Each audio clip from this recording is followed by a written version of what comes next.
Aviso aos navegantes, está no ar o seu diário de bordo conversando com você. Hoje com o ativista, indianista, artista, poeta, músico, cantor. Meu Deus, é muito talento, é muita coisa que esse cara faz. Dario Pendragon on my left side. Dario Pendragon.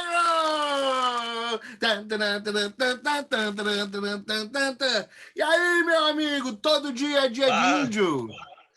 Todo dia é dia de se fuder, né, cara? Na verdade, porque é o que é a realidade pragmática para quem da nossa torcida, do nosso desejo e dos romantismos da mídia, e é essa, né? Mas conta uma coisa, vamos começar a conversa, se você não se importa, porque assim, está rolando, que eu ouvi no momento, uma lei que vai afetar a questão de territórios indígenas. E tem toda a questão hoje em relação ao Covid, do problema que afeta todo mundo, óbvio, mas comunidades mais frágeis, como as dos indígenas, me parece que são ainda mais afetadas. Então, assim, e você faz todo esse trabalho que eu gostaria que você explicasse para todo mundo como é que é, para a gente até conhecer não só mais o trabalho, mas também para poder ajudar você, quem quiser ajudar você a fazer o trabalho. Então, vamos começar por esse lado? Vamos, meu amigo. Vai lá, meu amigo. Eu gosto muito de pragmatismo, assim, então eu acho que é super legal começar nesse sentido. Então, antes disso, eu vou falar um pouco de qual é que é a minha com os índios. Porque, assim, o que é um indigenista? O indigenista é uma pessoa que, de alguma maneira, trabalha voluntariamente ou não nas relações com índios, sejam elas quais forem, mas, por excelência, na assistência a comunidades indígenas, a causa indígena e etc. e tal. O indigenismo provém do Marechal Cândido Rondon. O Marechal Cândido Rondon foi o primeiro maior indigenista, né, o patrono.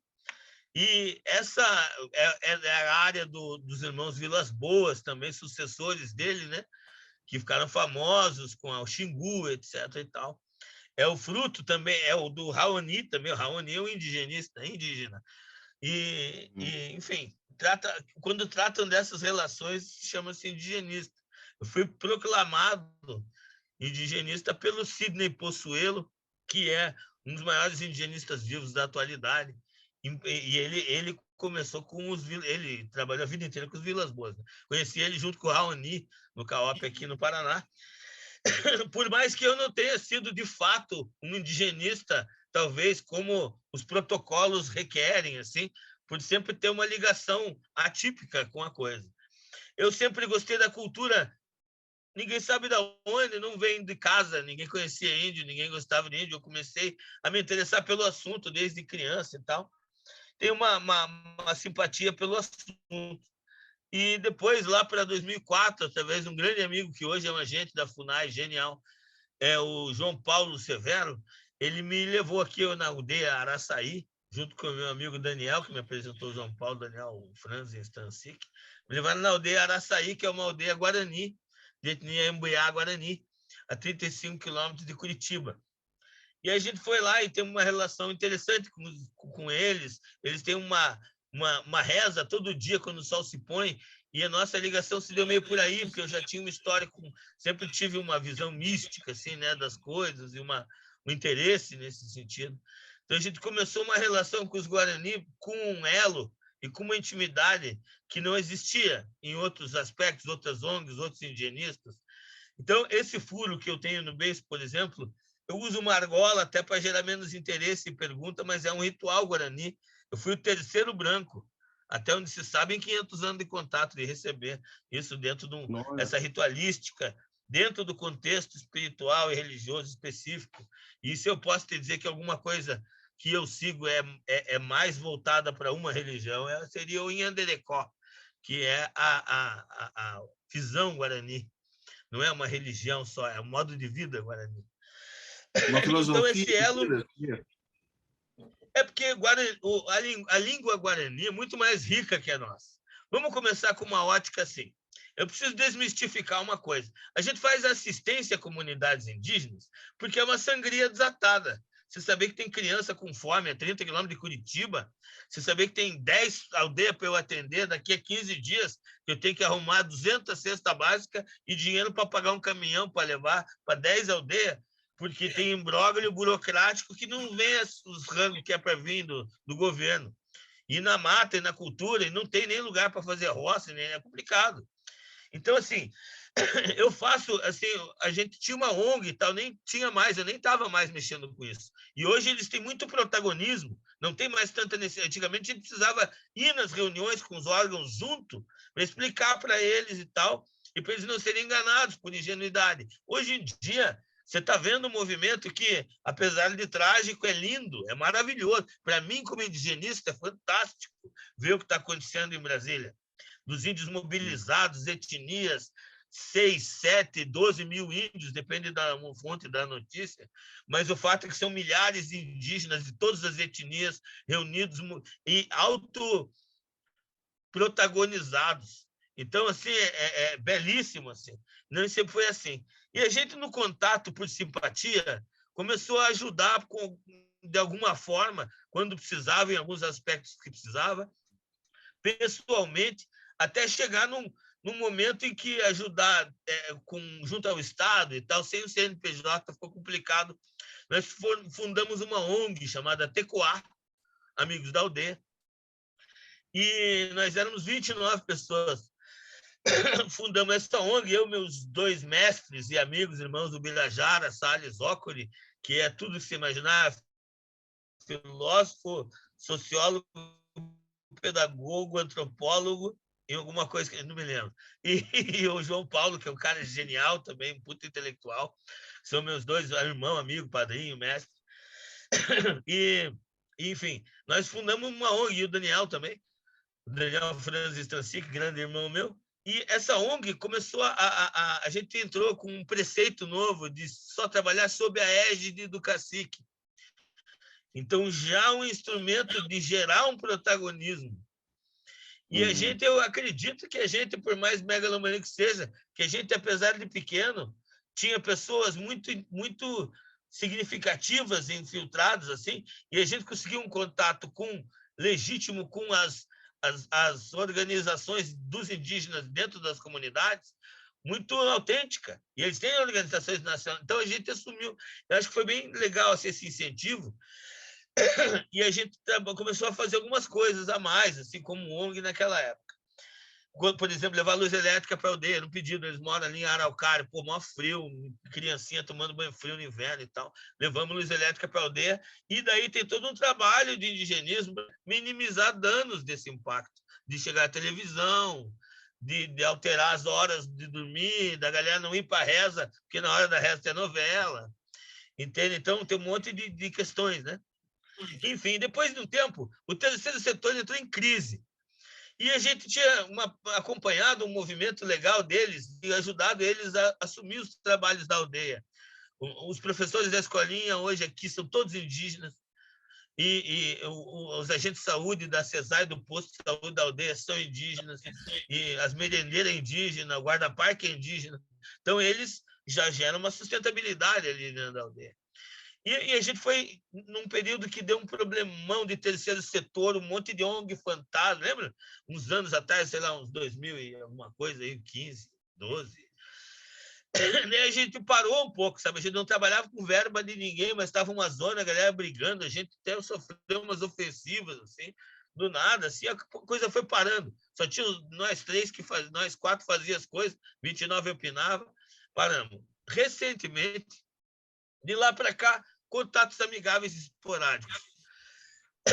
E dentro da ONG, do começo da ONG, um dia a gente recebeu um telefonema da liderança da aldeia essa, aqui próximo, e ele falou assim para o Birajara, que era o presidente da ONG na época, amigo dele, falou, não tem comida na aldeia, as crianças estão comendo reviro há 3 dias.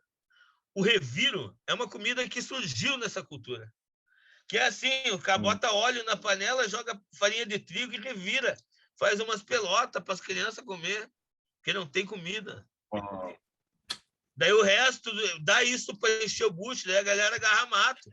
Vai achar alguma folha, uma parada, pescar um peixinho, outro, saca? Mas é uma coisa de fome na aldeia mesmo. E daí a gente saiu correndo, velho. E, porra, eu era moleque, 20 e tantos anos, sei lá. Dei um 5 lá, o outro deu 50, outro deu um macarrão. A gente pegou uma Toyota do Bira e em uma hora tinha uma tonelada de rango na traseira e fomos para a aldeia. Quando chegamos na aldeia, o Bira e o João foram falar com o Tchamõe lá, com o cacique, e eu já comecei a descarregar. E eu peguei e descarreguei uns troços assim, cara. E daí veio a criançada correndo, feliz, cara. E eu vi uma menininha de 4 anos abraçar um pacote de macarrão, dando risada. Eu ajoelhei e comecei a chorar, porque não pode nunca uma criança ficar feliz de ver comida, irmão. Não pode nesse mundo aí, cara. Olha como a gente vive. Qualquer iFood aí é 100 conto pra gente comer uma merda, jogar fora, ultraprocessado.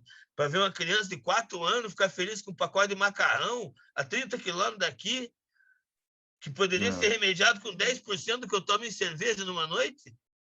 Então, aquele momento ali, cara, foi o melhor momento da minha vida. Foi o único momento que eu sabia que nenhuma outra coisa que eu podia estar fazendo no planeta ia ser mais apropriado e eficaz e funcional do que aquele momento. E recentemente eu recebo um telefonema de um camarada meu que ele é enteado desse cacique dessa época, e hoje ele é cacique numa aldeia lá em Antonina, Guaraxaba, quase Antonina, me falando de um problema semelhante. E eu botei no Facebook, falei, o que eu vou fazer? Não tem ONG, mas faz muitos anos a ONG está congelada, está abandonada, e não tinha nada, eu coloquei no Facebook lá. E automaticamente, em 3 dias, eu levei rango e acabamos com esse problema na aldeia ali. E daí, quando eu voltei a reativar os contatos, eu liguei para um, liguei para outro, falei com os agentes da FUNAI, que felizmente estão bem colocados e tal, e vi um panorama terrível. E o Vlad, que é meu irmão, né, cara? O Vlad já colou e não, vamos fazer, vamos para frente. E mais gente, tem algumas pessoas que não querem que citem os nomes, que não são. Eu sou muito exibido, velho. Eu gosto, eu dou sangue para foto, divulgação, entendeu? Eu vou lá, levo o rango na aldeia, a galera fala, não mostra, não tem que mostrar o que faz. Não tem que mostrar, eu se puder solto fogo de artifício. Pá, olha eu aí, ó. Entendeu? E eu queria que mais gente tivesse uma vaidade assim, que a vaidade das pessoas não tivesse numa marca de telefone, num carro, saca? Num cargo, num posto, num músculozinho, né, cara? Que a vaidade das pessoas fosse mais significativa. Mas essa é a minha, confesso, respeito quem não quer, tem gente valiosa que não quer ser citada. Mas o Vlad colou junto, querendo fazer, né, cara, mais alguns, e o Bira, o João está na FUNAI, então ele não pode participar de organizações, né, não governamentais, porque ele é servidor. Mas ele, cara, ele como agente da FUNAI, ele é um espetacular e assessora muita gente. Porque a FUNAI tem entre as competências dela apoiar e viabilizar iniciativas privadas, de instituições públicas ou privadas. Né? Se alguém tem uma iniciativa, ela tem... Então ele faz esse trabalho, e é eu, Birajara, o Vlad, que estamos tocando e dando sequência emergencial. Só que, cara, eu coloquei assim, velho, a ONG 30 para dar opinião, 2 para fazer, entende? Qualquer coisa que você vai fazer, precisa marcar a reunião, ata, publica, não sei. Cara, eu falei, não vou fazer nada, cara. E nós aqui, ó, a conta é minha, tudo, entendeu? Tem comprovações limitadas e, enfim, quem quiser contribui e tal. Mas começou a funcionar, começou a crescer e começaram a aparecer uns movimentos interessantes, gente para ajudar, e apareceu um amigo, Léo, da Gastromotiva lá, que é um piá espetacular e tal. Estamos dando sequência nesse aspecto específico, né, da campanha. Mas Dario, uma coisa, eu assim, primeiro, fantástica, a história é maravilhosa, né? A tua história, a história que você acabou de contar para a gente, de como aconteceu, enfim, assim, 100%. Mas, assim, claro que isso que você faz acaba sendo uma medida paliativa, né? Ou Sim, seja, ela claro. cobre um momento, né? Mas Isso. com a tua experiência, com isso tudo que você viu e com o que está acontecendo, até você ter informações de alguém dentro da FUNAI, e a gente Isso. ouve falar muita Claro. coisa do desmantelamento da FUNAI e coisas assim. Ótimo. O que precisa ser feito? O que seria aliás, tem tanta coisa a ser perguntada sobre o que você falou. Uma coisa que eu achei muito interessante, você falou assim, do contato da vida cultural deles eu não sei qual que é a desculpa se eu usar a terminologia errada, tá? Mas assim, eu Não vou tem colocar o do problema. branco, entre as do homem Sim. civilizado com eles, daí a questão da Vai falar televisão, do como isso branco mesmo. influencia na cultura, da cultura, como isso influencia, como que pode você ter um povo que, assim, dentro daquilo que a gente percebe como uma evolução humana, ele ainda vive sobre um outro aspecto histórico, né? Dentro da sua fechado dentro da sua comunidade e não descaracterizar ele. Como trazer o indígena para essa modernidade sem que ele Sim. perca Excelente. as qualidades dele como índio? E também como criar uma forma de ajudá-los sem atrapalhá-los, né? Porque eu acho que também tem isso, Sim. ajudar, mas deixar que eles sejam quem eles são, né? Muito importante a pergunta. Vou responder isso, daí na sequência disso eu já colo a questão da PL 490, do marco temporal lá e tal, e demais. Daí depois, na Uhum. sequência, a gente fala ali com modos de ajudar. Então, essa pergunta que você está me fazendo é a seguinte. A gente toma café, né? Café árabe. Mas cerâmica se desenvolveu principalmente na China. Aliás, Deus fez o céu e a terra, o resto foi feito na China. Olha a sua volta.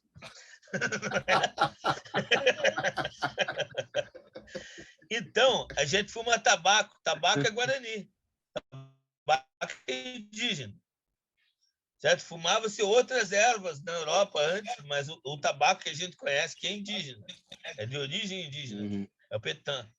Então, na verdade, não existe se a cultura, a minha cultura, a sua cultura, a cultura dele, a cultura do outro, quando não são povos autóctones, que têm uma vida autêntica, ali não tem isso.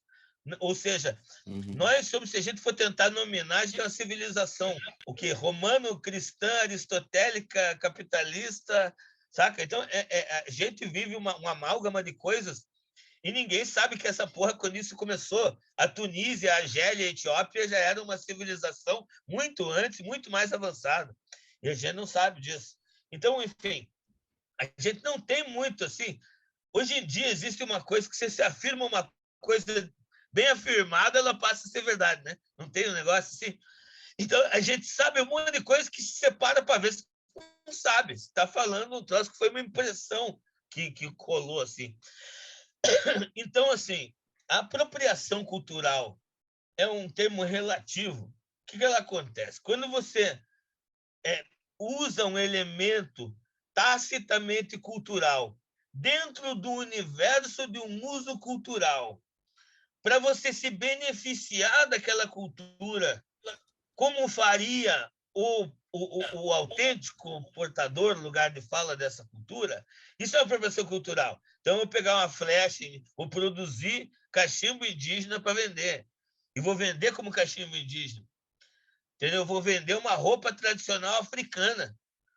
Isso é uma apropriação cultural que tanto foi falado um tempo atrás, aproveitando para esclarecer um pouco esse aspecto. Agora, o amálgama cultural, ele é natural. Então, eu já vi, por exemplo, chegar ônibus da Federal, determinada turma lá que combina para ir visitar a aldeia, chegar na aldeia visitar falando com a liderança Guarani e falar para ver o cara, né? Você vai nas aldeias Guarani, os caras estão de roupa, tá de calça, tá de camisa. Alguns têm celular, alguns têm televisão, as casas são tudo meio a meio, uma casa meio de barro, meio de palha, meio de lona, meio de telha, meio de parede, uma bagunça. Você vai lá, o Estado faz as casas tudo tipo Coab. Você vai lá depois, tem um puxadinho, porque eles estão acostumados a viver com chão, fazer fogo no meio do bagulho. Então, eles fazem uma amálgama. Então, trazendo tudo isso, esse circunlóquio para a resposta, esse amálgama cultural acontece deles. Da mesma forma que eu costumo dizer que a roça é que traz a verdade para tudo. Então, assim, você não planta um repolho, sabe, que vai direcionar ele para ele ser alguma coisa. Ele é um repolho. Você só dá para ele a condição de ele se expressar. Então, é isso que a gente deve fazer contra o indígena, dentro dessa relação. Apesar, eu, por exemplo, não gosto de comércio e espiritualidade.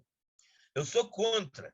Se eu perguntar, daria mais não sei o quê, eu falo, olha, a maioria das pessoas são bem intencionadas, mas é um romantismo e é um lugar para a espiritualidade indígena que eu reprovo.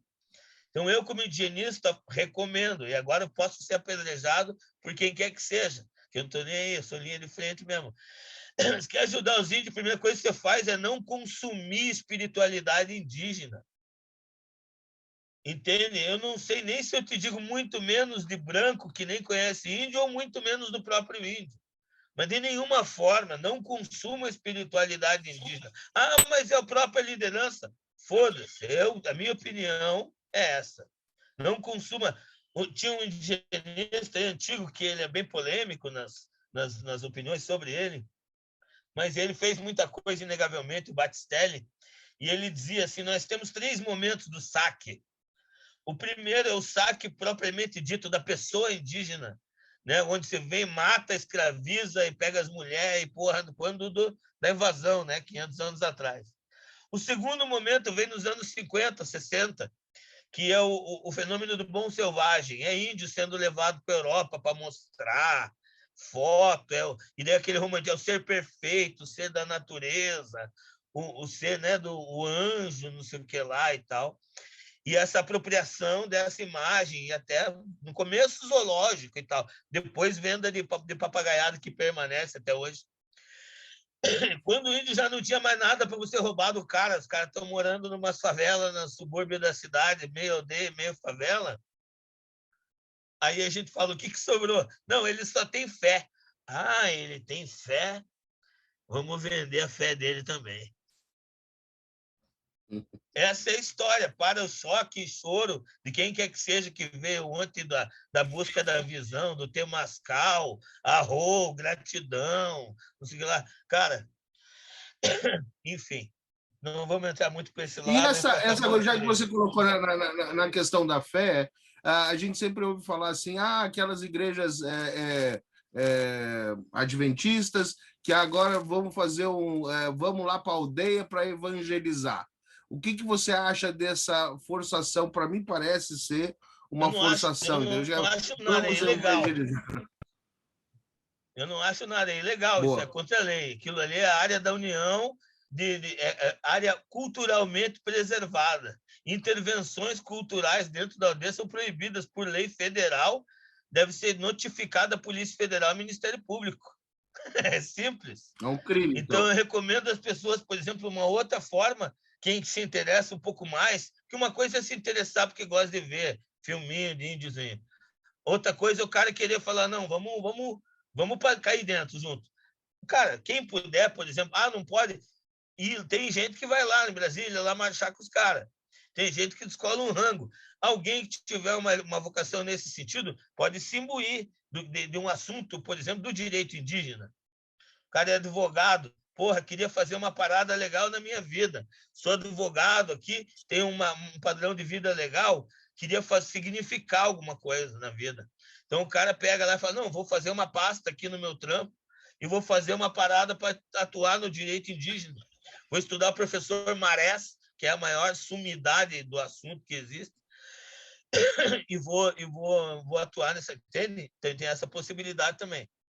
Agora, mais dentro do que você perguntou, eu devaneio para caralho, mas é que o tema é muito vasto, entende? É um tema muito alienado das pessoas, escondido. Então, as pessoas não têm onde se apoiar para entender o tema. E antes que alguém fale de FUNAI do Brasil, o Brasil ele é a vanguarda da vanguarda do que não existe nem sombra em nenhum lugar no mundo e no tempo do indigenismo. A relação do Brasil com os povos originários, por pior que seja, ou por mais mazelas que tenha, é a melhor do mundo, de longe. Austrália, por qualquer lugar. Não existe isso. Então, assim, o que o Rondon fez na intenção e no modo, ele era filho de descendentes de índios, né, e de mestiços. Então, ele era um mestiço, mas ele criou uma política e depois o refinamento intelectual que deram Orlando Vilas Boas, Cláudio Vilas Boas, Darcy Ribeiro, é uma coisa assim que não existe em nenhum paralelo. Então, as pessoas têm oportunidade aqui que você não tem. Por exemplo, filosofia, você vai ter que estudar grego, alemão, né? E vai ter que ir longe. Aqui você tem oportunidade, você está no nicho. Então, as pessoas que se interessam, me desculpe, mas frequentemente se interessam, mas eles confundem com consumo. É como se fosse uma série que eles querem assistir. É como se fosse, sabe, uma nova fast food que eles querem comer. Eles querem consumir o índio. E eles vestem de ajudar. Isso é como se fosse uma quinta coluna do terceiro setor. Entende? Então, eu acho que tenha vaidade do que você faz, mas faça. Sabe? E não vá onde é confortável. Então, querer ser índio não é coisa de quem quer ajudar índio. Esse é o problema. Então, assim, né, existe esse outro lado, é um lado importante de colocar.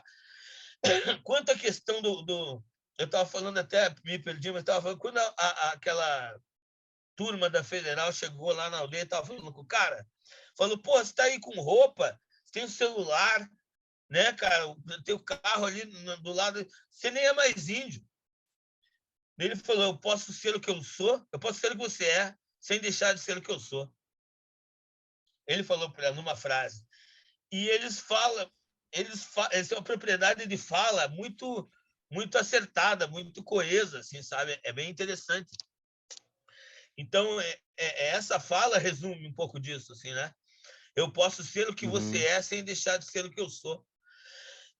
E essa é a realidade indígena. Agora, isso acontece de diferentes formas, tem opiniões diferentes, tem aldeias que se dividem para seguir caminhos diferentes nesse sentido, entende? Uma quer ter mais relações e quer ter uma coisa mais sincrética, a outra quer ser mais tradicional. Então, tem aldeia que você vai, que é tudo casa, tem computador por tudo. Tem aldeia que você vai, que só tem casinha de barro, telhado de palha, os caras lá. Entende? Então, tem tudo isso no meio. Então, enfim, o marco temporal, só para voltar para a pauta que você colocou, o marco temporal é o que está sendo julgado agora. É uma ilegalidade, é uma ignomínia. O que aconteceu? Em Santa Catarina, a região de São Francisco, nós estamos começando uma campanha agora, que eu vou divulgar em primeira mão aqui nesse programa, aqui, a maior campanha que eu já fiz, que eu estou querendo expandir um pouco mais, vamos fazer um troço legal. E o primeiro lugar que eu vou falar, nem falei com os outros ainda, estou cometendo um crime aqui, mas eu vou falar aqui, nem falei com a galera. Mas é o seguinte, o marco temporal, lá tem muita especulação imobiliária em cima de índio. Porque o que acontece? Índia, todo mundo é contra índio, que índio é uma bosta, índio impede exploração imobiliária, impede garimpo, impede madeira, impede... Porra, ele está no melhor lugar sempre, entendeu? Que desperdício aquele lugar excelente que dava para fazer um resort. Só tem uns bugs ali no meio, eles não ocupam nada. A aldeia é só um pedacinho, tá tudo cheio de mato. Olha, pega o... Tá tudo cheio de mato. Daí eu faço um parênteses aqui. Estatística nacional. As terras, as áreas de preservação ecológica, sem a presença de comunidades tradicionais, ela tem níveis de preservação muito mais baixos. E as áreas mais preservadas do país são as áreas TI, terra indígena, homologadas. São as áreas onde mais se preservam. Então, a galera estava na ofensiva em cima dos índios para tirar os índios de algumas aldeias ali de São Francisco para especulação imobiliária. Tentaram de toda forma. Posso só apertar uma coisa? Desculpa de cortar, mas assim, é só para porque eu acho que pertinente, não cortar, tu não fala pertinente nada, ao que você... É só porque eu acho que é pertinente ao que você está explicando. Tá? Para as pessoas entenderem. Que nem você falou, mas a aldeia, os caras vão lá, vem a aldeia pequenininha e tem aquele bando de mato.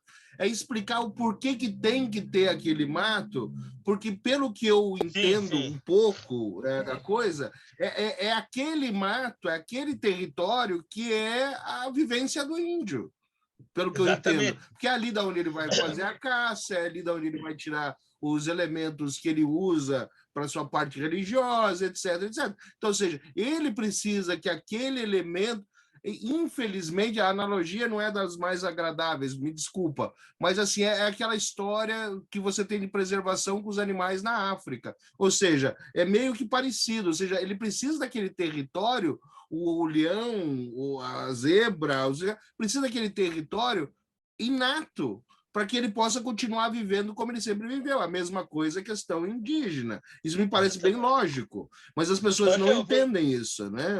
exatamente. Até hoje eu não sei se não entende, porque não entende por malícia, mas essa questão que você coloca é porque o cara ele tem uma visão de consumo. Então ele não entende que a visão do território indígena não é a visão, não é o território de onde ele pode extrair o que ele precisa, é a visão onde ele pode rotacionar a extração do que ele precisa para manter um equilíbrio. E ele sabe disso. É. E ele anda longe e ele faz isso. Então, a galera, o índio é vagabundo. É que o índio não faz a roça ali, você tem que tirar o mato e fazer a roça. Ele cuida de todo o mato e absorve todo o mato e morre ali naquele mato. Então, ele é parte do bioma. E a galera não entende essa conta que tu colocou. Eu deixei isso muito entendido, sim, mas você tem toda a razão. É preciso esclarecer de que eles têm esse domínio melhor do que ninguém. E o zoólogo também tem um conhecimento sobre qual área necessária de perímetro para se ter, entendeu? Um bioma lá onde vive sei lá, que bicho, o bicho pau da cara torta. Então, o cara faz lá um estudo e tem aquela área, entendeu? Que ele precisa. E aquela área tem outros fatores. E o cara que tem uma visão de consumo, ele fala, não, é muita área. Baseado no cu dele. Entendeu? É muita área. Não sei se pode falar palavrão aqui, desculpa. Não, se quiser uma maneira na linguagem, desculpa. Mas assim. Não. Seja você, meu amigo. Seja você. Então Você, beleza. você é você. Beleza. E você é bem-vindo como Obrigado. você é. Porra, excelente, cara, demais. Então, mas é sempre um achismo, assim, é um achismo que paira nas coisas. E não existe um estudo, uma compreensão, muito menos um respeito. E antes que alguém se arvore sobre direitos ou não, eu vou te dizer uma coisa, eu ando pensando em umas coisas que me andam me chocando um pouco. Por exemplo, o contraste de quantos filmes americanos, ou quantos filmes eu conheço, filmes comerciais, quantos filmes eu lembro de carreiras de artistas. Cara, a gente fala sobre filmes citando artista tal, todo mundo viu quase todos os filmes do cara. E a gente não conhece a Constituição. O cara leu todos os livros dos Drácula, dos gnomos, dos não sei o quê, 37 coleções, e ele não leu a Constituição, um livrinho. Um livrinho. O cara pega e não lê. Mas o que quer dizer a Constituição? A Constituição é quando um grupo de pessoas se juntou para fazer um acordo, para conseguir viver junto, porque tinham mais coisa em comum que diferente. Então, para sobreviver, esse acordo é feito. Esse acordo é o que garante. E ele vai pesar, enquanto ele for desobedecido, sempre vai pesar para a área do maior. Nesse documento aqui, a gente tem, por exemplo, a área da terra, que atinge não só o cidadão indígena, e atinge também instituições que eu louvo, como a MST e a Liga dos Camponeses Pobres, que existe a função social da terra prevista na Constituição. Que a terra, se não tiver uma função social, ela pode ser expropriada, ela deve ser, dever do Estado expropriar a preço justo e redirecionar essa terra para a sua função social. Qual que é a função social? É ter 75% dela lavrada, trabalhada de uma forma pela pessoa que habita. Então, a reforma agrária não é uma generosidade de ninguém, faz parte do acordo. Só que daí, depois que o acordo é feito, o mais fortão fala, não vou pagar a conta hoje. E lá está o índio também. E o índio está na Constituição como autogestão. Então, o que significa autogestão? A terra indígena homologada, ela não está sob jurisdição de ninguém, nem de órgãos ambientais, nem de jurisdição policial comum. Ela está sob jurisdição da Polícia Federal, da FUNAI, da CESAI e de órgãos ligados diretamente ao Ministério da Justiça. E aquilo ali é uma terra específica. Então, ali é um pouco diferente e tem toda uma legislação a respeito. Antigamente era tutela. Índio não ia preso de jeito nenhum, não podia, porque ele era considerado alienado, né? Como uma criança. Tutelado do Estado, né? Não existe mais isso, faz muito tempo que caiu. Hoje em dia existe uma tutela legal em alguns aspectos específicos. Agora, por exemplo, qualquer crime contra a vida, o índio paga igual qualquer cidadão, a princípio. Aí tem políticas específicas para lugares específicos e povos, comunidades não contatadas, aí tem outras políticas dentro disso. Estou falando das relações das pessoas com o indígena que ele vai ver na rua, na praça, quando ele foi em algum lugar e viu uma aldeia, mais ou menos na região normal. Assim, é esse quadro que eu estou falando. Então, não sei como é que mais que eu posso explicitar, mas assim, acontece muito que essa especulação sobre o território específico desse lado de São Francisco do Sul, por um grupo imobiliário muito forte, que depois que me falaram que fascismo escreve com SC, eu nunca mais esqueci, né, cara? Ali em Santa Catarina, a gente tem uma comunidade difícil de lidar com, cara. E os caras caíram de... Cuidado! Não, brincadeirinha, cara. Tem muito boa gente lá. Não, Mas cuidado, comunidade... eu só acho assim, o problema da generalização, né? Obviamente que deve ter muita gente boa, mas assim, o Sul, olha, você é um cara maravilhoso, fazendo um trabalho maravilhoso, e você está em Curitiba, que é o lugar mais filho da mãe de exatamente. Curitiba. Então, ou seja, e eu pego de porrada Curitiba também, então não dou direito para os Catarina ficar chorando muito, porque eu acho o seguinte, policial achou ruim quando eu falo que não existe policial honesto, porque todo já entra prevaricando, ele tem que mostrar um policial para mim. Não, aquele ali pegou o Marrone, chegou na Avenida Batel e falou: para essa Ferrari aí, irmão do capô, vagabundo! Não existe, aqui é Alphaville, aqui é Alphaville. Então, quando eu critico, eu acho que o cara tem que limpar a casa. Eu acho que o cara tem que limpar a casa, a cara, saca? Para poder entrar num debate de alguma coisa. Então, eu, por exemplo, não aceito críticas. Nenhuma, nem construtiva. Fia no cu, eu não aceito. Eu aceito atitudes, feitos. Eu só avalio feitos. Eu tenho ideia, velho. A galera tem ideia e opinião sobre tudo e não resulta em nada. Então, eu acredito só em feitos. Então, ali, cara, naquela comunidade que detona os índios do jeito que pode, dos caras ricos ali, querendo explorar aquela região imobiliária, tem até uns nomes para falar, não me lembro de cabeça. Eles começaram a estar com vários... Eles estavam pressionando de diversas formas. Bons agentes da FUNAI e comunidades indígenas resistiram, reagiram, teve umas ações importantes e eles entraram na guerra jurídica, no lawfare, na moda. E os caras alegaram o seguinte, olha a desonestidade.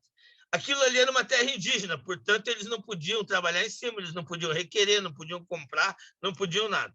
Daí os caras vão falar, não, veja bem, na Constituição garante a terra indígena, mas a Constituição é de 1988, então só vale para as terras que eram indígenas em 1988. O que eu posso te dizer sobre isso? É uma ignomínia do tipo mais podre de jurista que vai explorar uma interpretação tacitamente desonesta da lei. E esse é o marco temporal. O marco temporal é uma tentativa de pressão ruralista e garimpeiro, e madeireiro, e o caralho a quatro, e essa gente não é pequena. São dono do Salles lá, que era um boi de piranha que caiu com as madeiras. Aí tem o boi de piranha do gado, o boi de piranha da soja, e um monte de cara foda que a gente não sabe quem é, que estão em algum lugar, né? E o boi de piranha nazista, retardado, o boi de piranha dos milico. Milico é cachorro de rico, né, velho? Milico não é à toa que pinta tudo de branco. Ele quer pintar a humanidade de branco também. Eles são cachorro de rico. Felizmente, é diferente. Eles que lavem as calças deles para vir dizer que eu estou falando errado. Entende? Então, assim, eu não posso ser conivente com isso quando eu vejo o Marechal Rondon, que fala morrer se for preciso, matar nunca. Ou Bolívar, que fala maldito seja o soldado que volta sua arma contra o seu próprio povo. Então, o que eu estou chamando as pessoas não é que eu não sou contra as corporações. Eu sou a favor de nós limpar as corporações, as instituições. E, principalmente, tomar conta do Estado, quanto ao índio, quanto a tudo. Por quê? Porque se tu não ficar na tua casa, abrir a porta da tua casa e sair fora e for para balada, quando você voltar, alguém entrou.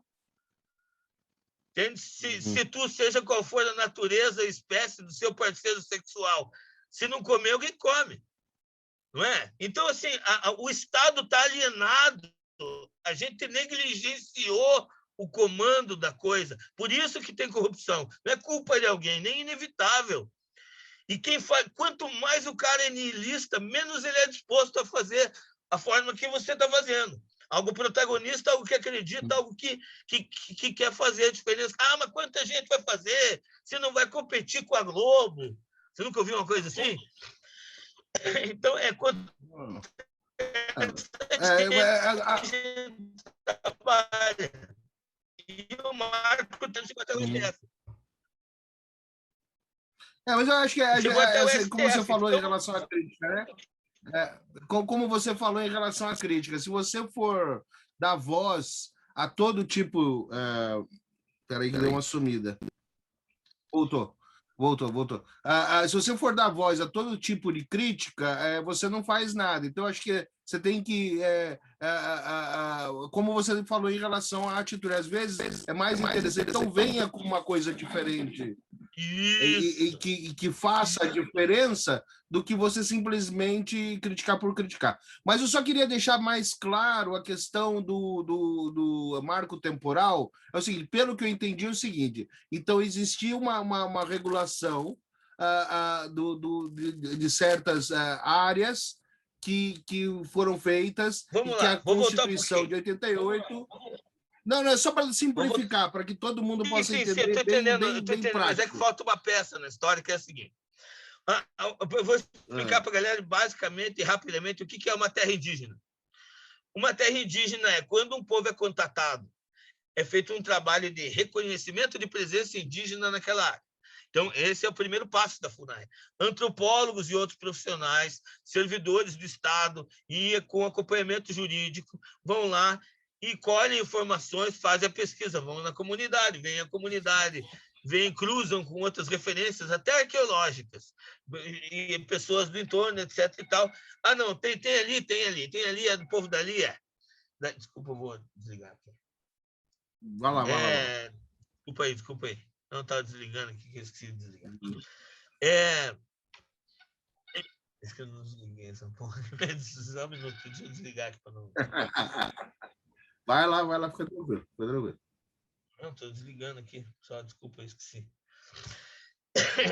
Então, assim, quando é feito esse processo de comprovação da presença ali, esse é o primeiro passo. Depois tem o estudo de impacto, o estudo de possibilidade de desenvolvimento. Então, às vezes, por exemplo, o cara se localiza, o povo está ali, é terra deles. Aí você olha, os caras estão num biquinho aqui, aí você vai olhando o satélite, é soja aqui, gado aqui, uma cidade aqui, você vai relocar os caras vão fazer o que ali naquela bolinha de mato? Impacto é inevitável. Então, de qualquer forma, mas no geral, se você observou, aquele povo está ali. Tem presença legítima ali? O que é uma presença legítima?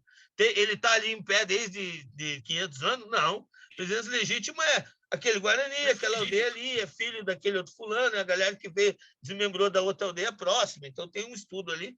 Quando está tudo legítimo e é tudo confirmado que é uma comunidade tradicional, que tem origem tradicional, então é feito o processo de homologação daquela terra. Então cruza, vai lá no ência do IBAMA, não sei o que lá e tal, para ver se não está concomitante com alguma coisa deles, alguma área deles. Ministério Público, os proprietários de terra pulam tudo, né, para cima, os caras têm que fazer estudo indenizatório, daí a União vai lá, quando aprova, compra a área normalmente, né, compra a área, né, ressarce a área num valor que eles estipulam lá, que é um valor baseado no mercado e tudo, e daí é uma terra indígena homologada, um espaço etnobiodiverso.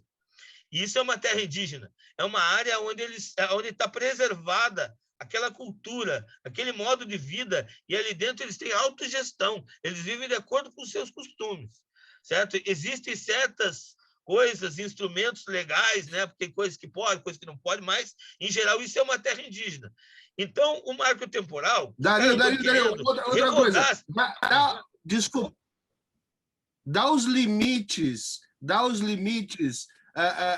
do que quando está formada essa região, essa terra indígena, dá os limites de contato do branco, então, com ele.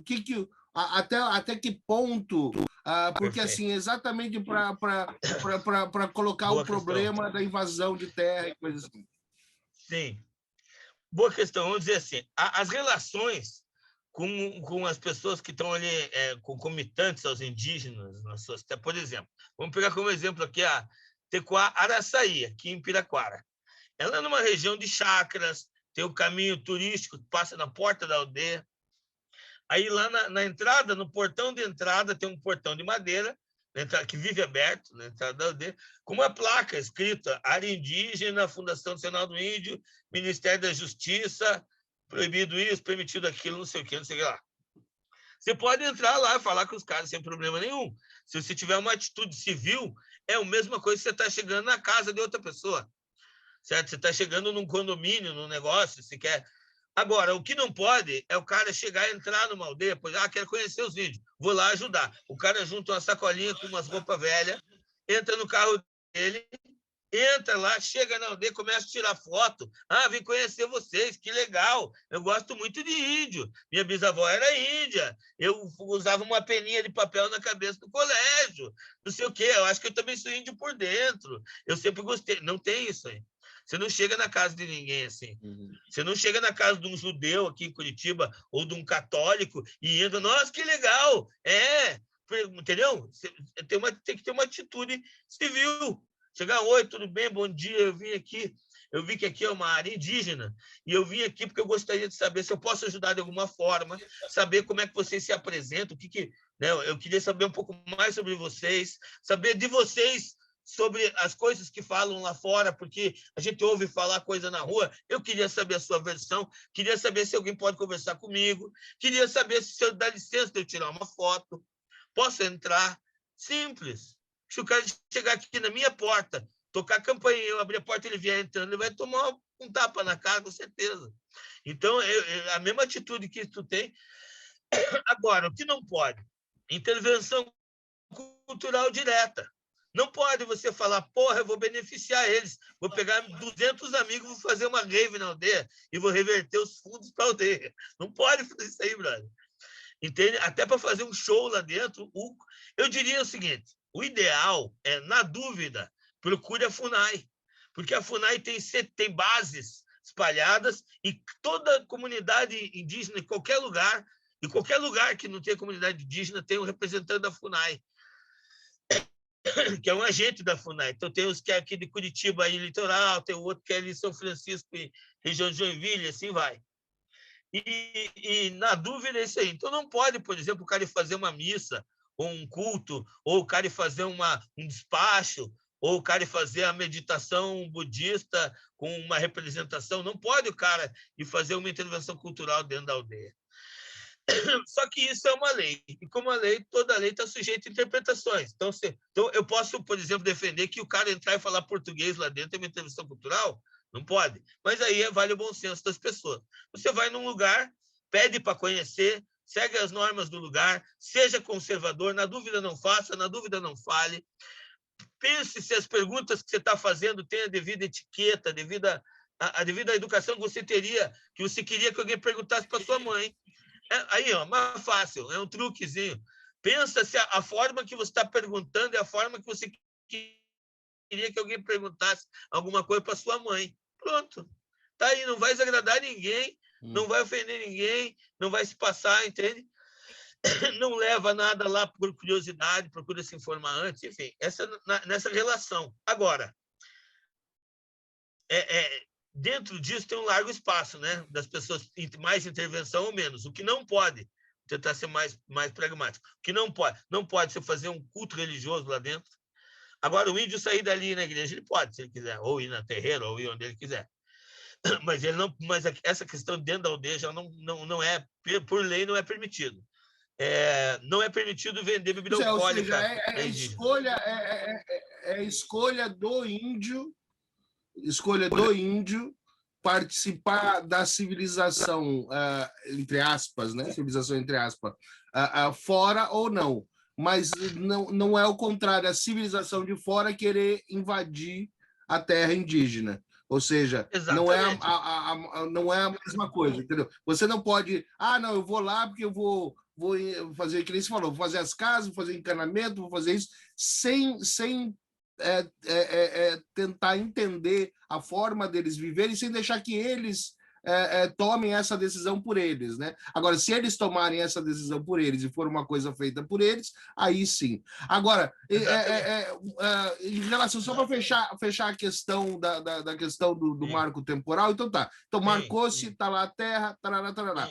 O que está pegando agora? Porque a gente ouve falar coisas diferentes.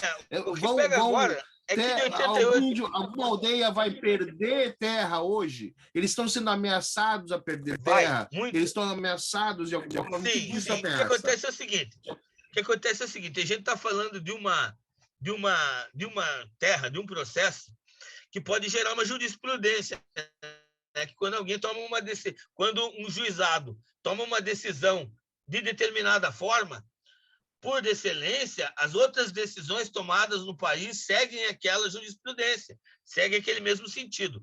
Então, como tem um processo, os caras falarem que podem revogar uma demarcação de uma terra indígena em São Francisco do Sul, porque aqueles índios não estavam ali, aqueles específicos não estavam ali em 1988, você cria essa possibilidade instantaneamente, vão ser abertos milhares e milhares de processos, principalmente por ruralistas, mineradoras e etc., e tal, em diversos lugares, certo? Então, o impacto será imenso. E como a gente sabe que, infelizmente, é porca grande parte do judiciário, a gente vai ter muitas revogações de terras indígenas. Isso significa o quê? Guerra. E, na prática, morte de indígenas. A gente já tem... Eu não perdoo de forma alguma quem votou em Bolsonaro, de forma alguma, porque ele falou, a partir do momento que ele falou, eu não demarco 1 centímetro de terra para indígena, a partir daquele momento, qualquer simpatia com ele, para mim, é um desagravo pessoal.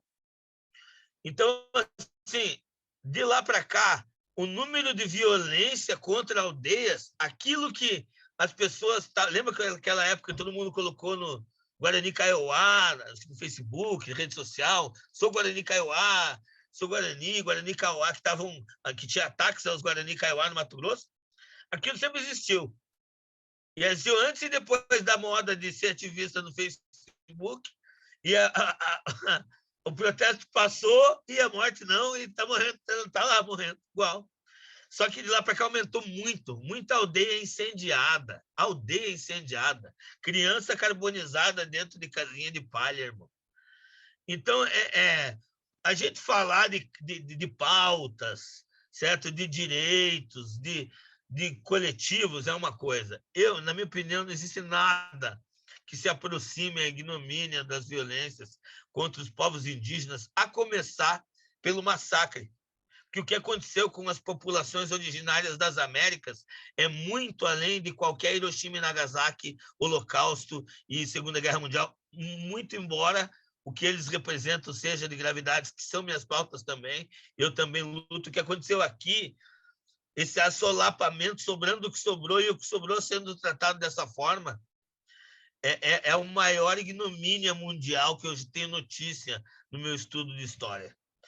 E a gente está lidando, vendo se a bolachinha que se dá para o ferido de guerra medicado no hospital é justa. É isso que a gente está discutindo. Então, o marco temporal deslocou 10 mil comunidades, 10 mil pessoas, 10 mil indígenas de 200 e tantas etnias para Brasília, e muitos ficaram lá acampados, muitos estão ainda, e o julgamento está sendo moroso, estão cozinhando os índios lá só por isso. Eu já acho um absurdo. Eu acho que não tinha que o STF levantar da cadeira antes de acabar com essa palhaçada.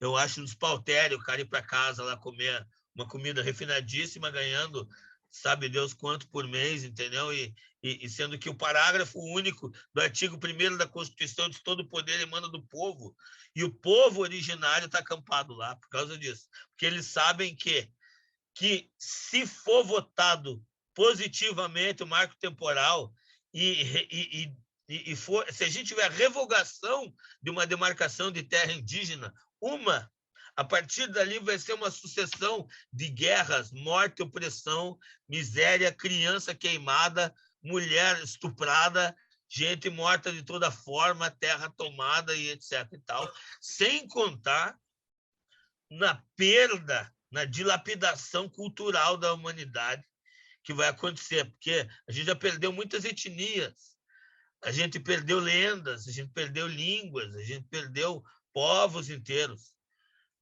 e civilizações, por assim dizer. Então, é isso que está em jogo lá. Por isso que eles estão lá tão presentemente, todo esse movimento é em função disso.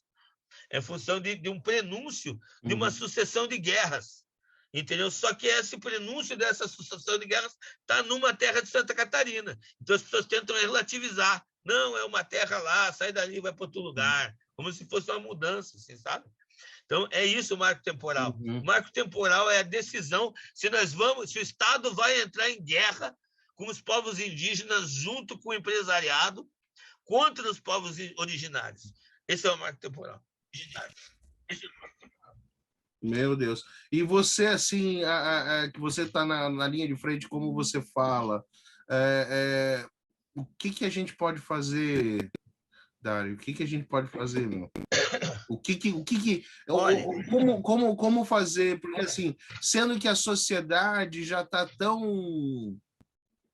Eu acho que as pessoas falam dividida politicamente. Eu não acho que as pessoas tenham consciência política para estar dividida politicamente. Isso é uma opinião pessoal minha. Eu acho que, como você falou, se elas não leem a Constituição, como é que elas vão discutir politicamente? Eu acho que há uma ilusão, na verdade, é uma discussão falso moralista, entendeu? E esse falso moralismo, aí sim, há uma divisão de moralismo, de falso moralismo. Pessoas que defendem um moralismo completamente antiquado, que não tem nada a ver com nada, e pessoas que estão tentando levar a vida num progresso, né? E adaptar tudo isso. Mas, enfim, como que a gente pode fazer? Porque, assim, que pressão que pode se fazer dentro do judiciário ou dentro de... Como que a gente pode fazer essa pressão? Bom, veja bem, eu diria que eu tenho muita covardia, porque, assim, quando, por exemplo, o cara que ele fala que ele não acredita na pandemia, ele está falando isso dentro do Uber, ele tem que ir lá no Hospital Trabalhadores, ficar macho, ou ficar macho, por assim dizer, né? Porque, em geral, as fêmeas são mais fêmeas do que os machos são machos. Eu uso essa palavra com a carga cultural que ela tem. Que não venham feministas, possivelmente são menos feministas do que eu, que voto por um matriarcado. Oxalá seremos salvos por um matriarcado, tal como Budita caiu com os celtas, o último matriarcado, que venha o próximo que nos salvará. Mas se a pessoa é uma pessoa que se valoriza, que ela tem um ego inflado, e ela banca o ego, e ela age na vida pelo ego dela, e ela quer duvidar de vacina, ela vai no pronto-socorro do evangélico e chega lá para o médico e fala: não acredito em pandemia, irmão. E fala: não, passei aqui, chapa. Vem aqui, eu quero entrar como voluntário aqui, ó, porque eu não acredito em pandemia, para eu ver aí dentro como é que é. Se ele tentar invadir, o segurança tira. Entra como voluntário, chega na porta. Sou voluntário, queria ajudar porque eu não acredito na pandemia. Então, ninguém faz isso. Então, é covardia. Então, como você está falando da questão de ajudar, é difícil mesmo. Você me salvou, na verdade. Você falou uma coisa que eu falei, mas daí depois você mesmo complementou. E o que acontece? Eu diria que Todo o poder emana do povo, que o exercerá indiretamente através de seus representantes eleitos ou diretamente nos moldes desta Constituição. Assim, versa o parágrafo único do artigo 1º da Constituição, e aí diz o que nós somos, como que nós devemos fazer. Então, o que acontece? Teoricamente, a gente tem representantes lá, que são deputados e senadores. E para a pessoa ter uma ligação menos pueril com isso, o ideal é que cada pessoa, de acordo com o seu pensamento, esteja filiada a um partido, que são as organizações que conformam os cidadãos de acordo com as suas crenças políticas, para que assim eles possam, de acordo com seus ideais, eleger deputados e senadores que os representem lá, fazendo ele mesmo o cidadão a parte das plenárias do partido, da formação das leis, na frente que representa ele lá em cima. E daí ele entende a presença do executivo, executando essas leis que ele mesmo criou, e do judiciário, julgando os assuntos em torno da lei, as vindas do povo. O cara não sabe em quem ele votou, brother. Ele não lembra em quem ele votou para deputado. Ele não lembra em que alguém falou. Alguém que era ativo, que ia ajudar os caras da categoria dele. Que ia ajudar os caras da categoria dele. Egocentrista da coisa toda. Então ele vota no cara que vai ajudar a mãe dele, a categoria dele. E se a pessoa tiver algum princípio político atuante e a pessoa fizer parte de algum grupo político, ou pelo menos conhecer o que está acontecendo numa plenária ou numa plenária, ela deve sim buscar conversar a respeito e ver o que está sendo feito, propor o assunto. Eu era do PCdoB e vim para o PT, buscando mais pragmatismo, é muito medo pelo Lula, tem 50% ao ano da eleição, dá muito tempo para criar problema, dá muito tempo para criar problema, apesar de ser estranho mudar de partido. Mas existe um setorial de assuntos indígenas sendo criado agora.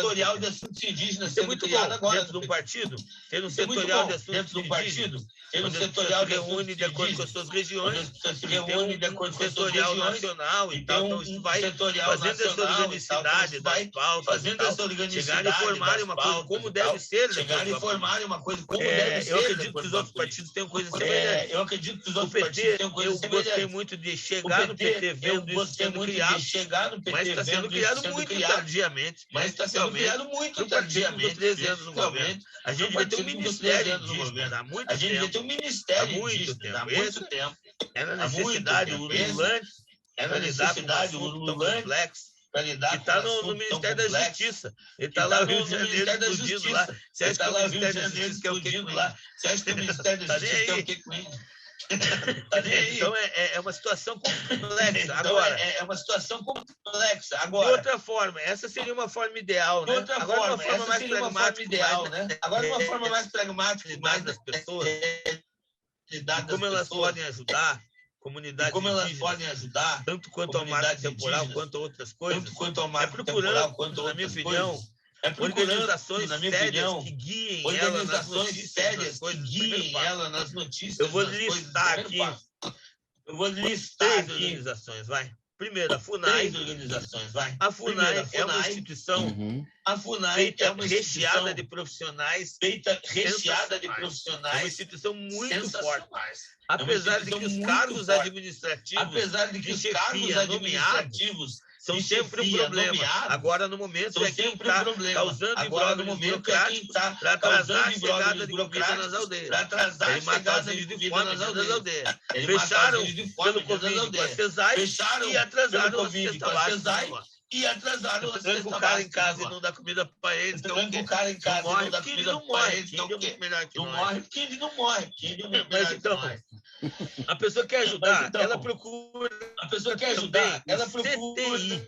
Centro de Trabalho Indigenista. É uma ONG indigenista. Genial, gigantesca, muito grande, de pessoas muito imbuídas, uma ótica cultural muito interessante, muito recheada de indígenas, muito recheada de pessoas que têm uma proximidade, uma organização.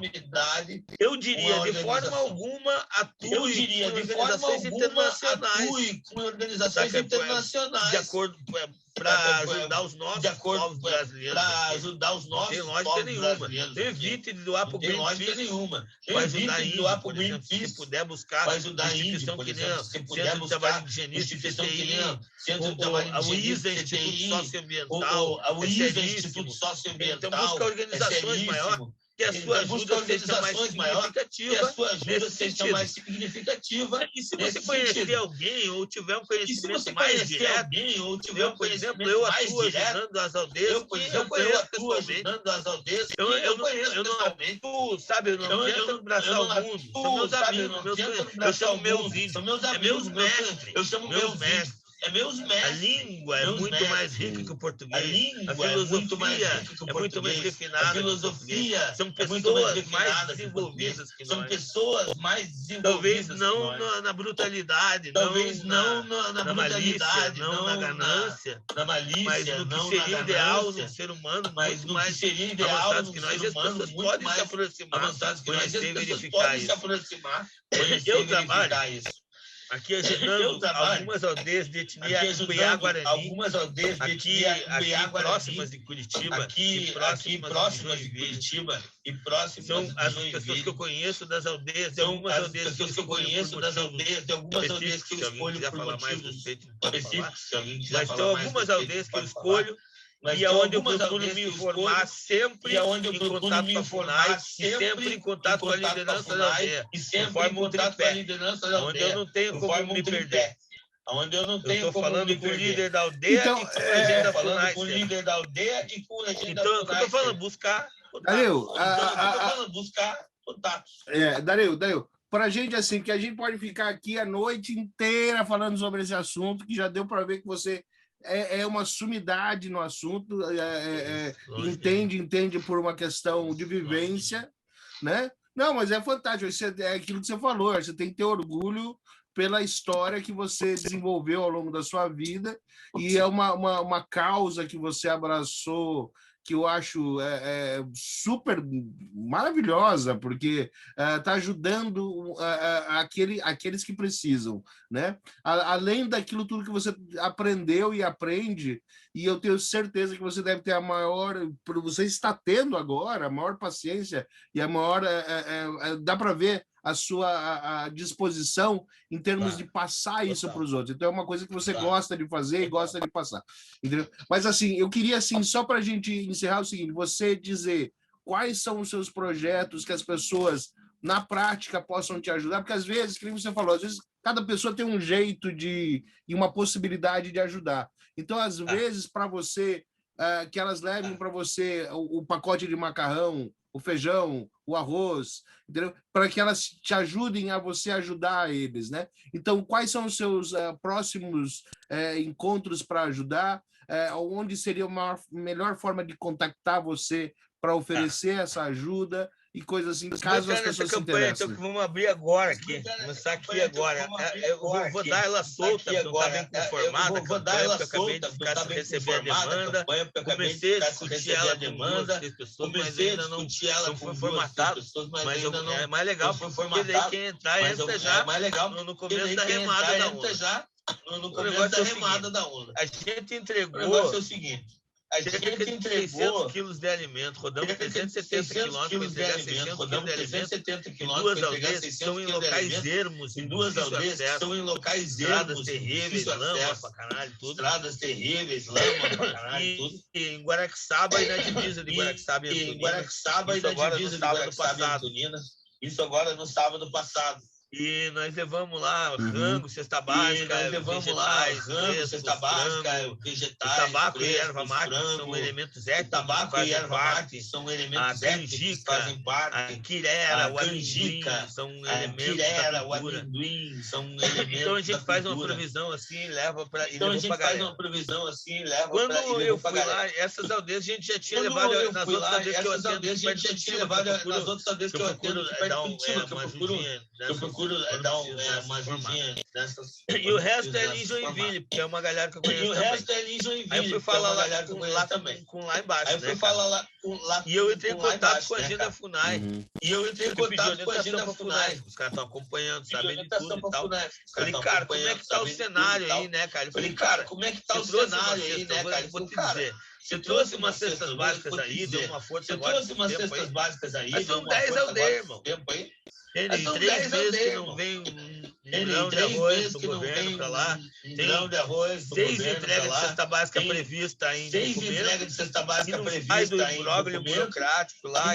Sai do imbróglio burocrático ainda não veio, lá. Não sei quando vai vir. Ainda não então, veio. Na verdade, são 180 famílias cadastradas. São 180 famílias cadastradas para receber. E as famílias que recebem normalmente acabam dividindo. E as famílias que recebem normalmente acabam dividindo. Que é o jeito deles lá dentro, né? Coisa daí que é o jeito. Então hoje eu falei com o cara, e ele falou isso, eu falei com o cara muito além. Ele falou com a pretensão de falar, brother, ele falou, você tá jogando um balde d'água aqui, mas é um incêndio. Tá jogando um balde d'água aqui, mas é um incêndio e tal. Vou levantar 200 cestas e um caminhão. Vou levantar 200 cestas e um caminhão aí. Vou levantar 200 E eu liguei pro brother meu que descolou um monte de cesta. O Leonardo desse aí, caralho, muita comida. Eu falei, Leonardo desse aí, caralho, muita comida. Eu falei, aí deve ser o quê? Uns R$2.000, R$100 por cesta. Aí deve ser o quê? Uns R$2.000, R$100 por cesta. Mais um qualquer coisa desse dia eu tive que fazer um negócio hidráulico. Qualquer coisa desse dia eu tive que fazer um negócio hidráulico. Uma facada no meu coração. Foi um inferno. Enquanto que vai de volume de gasto em entretenimento. Enquanto que vai de volume de gasto em entretenimento. E tem um monte de gente querendo ajudar, não sabe como. E tem um monte de gente fica mais gostoso o rango quando você ajudou alguém. Porque fica mais gostoso o rango quando você ajudou alguém. Eu faço isso uma medida mitigatória da minha existência. Se eu ajudar com um índio, eu tirar sangue, eu lutar por índio, eu tirar sangue, eu lutar por eu querer fazer vale a pena. Eu querer fazer vale a pena. Então eu acho que isso tudo tem uma ordem. Então eu comprei essa hoje. Falei comprei essa hoje. Com o Leonardo, ainda nem falei com o resto da galera. Com o Leonardo, ainda nem falei com o resto da galera. Mas eu pretendo aí entre 7 a 15 dias sair daqui de casa 6 horas da manhã. Sair daqui de casa 6 horas da manhã com um caminhão. Vai levar em 10 aldeias e voltar de noite. Vai levar em 10 aldeias e voltar de noite. Segurança alimentar de 180 famílias. Então, essa é a campanha que está sendo formulada agora. Essa é a campanha que está sendo formulada agora. Vai acontecer agora. O que eu posso dizer? Começando aqui. O melhor jeito de alguém que quer falar alguma coisa, o melhor jeito de alguém que quer falar meu WhatsApp é uma zona. Comigo por e-mail. Meu WhatsApp é uma grupo de política tem só de grupo. Então, só de grupo. Eu posso dar meu WhatsApp que é mais 55. Eu posso dar meu WhatsApp que é mais 55 41 pelo Brasil. 99188 99188. Esse é meu WhatsApp e meu telefone. Esse é meu WhatsApp. Normalmente eu procuro não olhar muito ele. Normalmente eu procuro não olhar muito mas ele. Eu mando um WhatsApp lá, eu provavelmente. Mas eu mando um WhatsApp lá, eu provavelmente vejo. Às vezes, quando tem um grande movimento, não vejo nada. Os grupos vão jogando para baixo. Não vejo nada. E eu me perco às vezes. Então, se eu perder, às vezes. Eu não responder, não é de mal educado. Eu não fala de novo, não é de mal educado. Que eu respondo. Mas normalmente eu respondo. Pode me ligar também. Mas normalmente eu respondo. Se for para ajudar índio, qualquer hora, qualquer lugar. Se for para ajudar conversar, qualquer hora, qualquer lugar. Mas se for para conversar, um pouco. Daí é mais Mas for para conversar, mais de tarde ali é melhor. Mas for conversar, mais de tarde. Se quiser uma coisa mais específica e mais organizada, se quiser uma coisa mais específica e mais organizada, o meu e-mail DARIO mergulhador mergulhador.com Dario.mergulhador Dario.mergulhador contato pelo e-mail também. Pessoal, ó, eu vou, assim que terminar, na capa do vídeo eu vou deixar as duas informações, o do WhatsApp e o do Coisa Escrita, também vai estar na descrição do vídeo, pelo YouTube. E eu vou dar outra Pix coisa... também pra galera da grana. A galera que quiser estar com uma grana aí... A galera que quiser estar com uma grana aí... Dá o Pix também. 052 722 519 38. 519 é minha conta pessoal. Se você olhar para minha cara e conhecer, se tiver algum tipo de confirmação, contato, confiança, quiser doar, confirmação, contato, não pensa que eu sou a Criança Esperança, nem que eu vou te dar um relatório contábil. Nem que eu vou te dar um relatório contábil. O último que me pediu aí só pode constatar que acaba caindo no meu metade do total da coisa. Então não é o contrário. Mas o que eu quero dizer com isso? Por que eu fiz esse informe de brincadeira? Eu não tenho uma instituição no momento. A gente está estudando a possibilidade de reativar até Coar Amigos da Aldeia, é um CNPJ, eventualmente eu uso para comprovar que existiu, mas ela está inativa com o computador. Então não tem como abrir uma conta com pessoa jurídica. Eu tenho medo, como eu conheço várias pessoas que me ajudam pessoalmente, que me conhecem, eu tenho medo de transformar numa ONG e sabe quando você quer ir para frente e acaba perdendo o troço que está rolando? Eu estou vendo como é que eu vou fazer, mas a princípio eu estou fazendo como pessoa física. Então, essas são as formas de ajudar. E qualquer outra ideia, qualquer outra coisa, eu estou à disposição. E qualquer outra ideia, qualquer outra coisa, eu estou à disposição. Pessoal, ó, é o seguinte, eu acho assim, como o Dario está sendo bem honesto, em dizer assim, olha, você não me conhece, não sabe quem eu sou, é complicado, por exemplo, mandar dinheiro, não mandar dinheiro e tal. Mas eu acho assim, entre em contato com ele, conhece mais a ele, aí você, até se você tiver essa desconfiança, porque tem todo o direito também de desconfiar, porque tem tanta gente malandra nesse mundo, tem todo o direito de desconfiar. Mas eu acho assim, entre em contato, conversa, assim. Conversa, vê o que ele está fazendo, se deu o trabalho de ajudar, porque também assim, ajudar dá trabalho, entendeu? Fazer dá trabalho. Então, não pense que você vai ajudar só de pensar. Pensar em boas intenções é lindo, maravilhoso, mas não ajuda. E ajudar dá trabalho. Então, você vai ter que levantar a bunda da cadeira e trabalhar. E o seu trabalho é até o mínimo. Né? O trabalho que a gente pode fazer, você levar um pacote de macarrão é o mínimo que você está fazendo, entendeu? É uma ajuda fantástica? É uma ajuda fantástica, mas assim, é uma ajuda paliativa ainda. Então, ou seja, mas vamos começar assim.